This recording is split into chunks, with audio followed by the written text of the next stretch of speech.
Kaya ka nagko-complain kasi kinukumpara mo eh. Sabi sa Galatians 6:4, pay careful attention to your work, for then you will get satisfaction of a job well done, and you won't need to compare yourself to anyone else.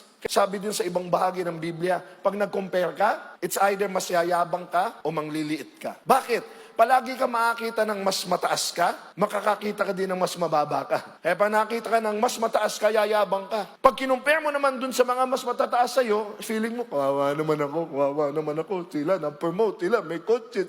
Sana, again, hindi naman ito masama, pero yung sana all, di ba sabi ko sa inyo? Kasi di ba may nag-post, ang saya nila nasa Boracay. Anong comment? Sana all.